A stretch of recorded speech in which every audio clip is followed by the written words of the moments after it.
ভারী বৃষ্টি ও আকস্মিক বন্যার আশঙ্কায় সৌদি আরবের মক্কা অঞ্চলে কয়েকটি এলাকায় রেড অ্যালার্ট জারি করেছে দেশটির national centre for meteorology NCM. বৃহস্পতিবার গালফ নিউজ এ তথ্যটি নিশ্চিত করেছে। সতর্কবার্তায় মক্কার তায়েফ, আল কামিল, আদহাম ও আশপাশের এলাকায় ভারী বৃষ্টির পাশাপাশি বজ্রঝড়, শিলাবৃষ্টি ও শক্তিশালী বাতাসের পূর্বাভাস দেওয়া হয়েছে।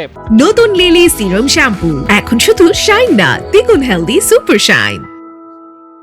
এতে আকস্মিক বন্যার পাশাপাশি ধুলা ও বালু ঝড়ের আশঙ্কা রয়েছে। পবিত্র মক্কা নগরী ছাড়াও জানান, আসির, আল বাহা ও মদিনার বিভিন্ন এলাকায় মাঝারি থেকে ভারী বজ্র ঝড়ের পূর্বাভাস দিয়েছে দেশটির আবহাওয়া বিভাগ। এনসিএম জানিয়েছে, উত্তর সীমান্ত অঞ্চল ও জাজানের কিছু অংশের পাশাপাশি পূর্বাঞ্চলীয় প্রদেশ ও রিয়াদ অঞ্চলের দক্ষিণ অংশেও সক্রিয় বাতাস সহ বৃষ্টিবাহী বজ্র মেঘ তৈরি হতে পারে। এছাড়া পূর্ব সৌদির উপকূলীয় এলাকায় রাত ও ভোরের দিকে কুয়াশা পড়তে পারে, এতে দৃষ্টিসীমা কমে যাওয়ার আশঙ্কা রয়েছে। এদিকে ভৈরী আবহাওয়ার মধ্যেও সৌদি আরবের বিভিন্ন এলাকায় তাপমাত্রা থাকবে 40 ডিগ্রির উপরে। মদিনায় সর্বোচ্চ তাপমাত্রা 47 ডিগ্রি সেলসিয়াস পর্যন্ত উঠতে পারে বলে পূর্বাভাস দেওয়া হয়েছে।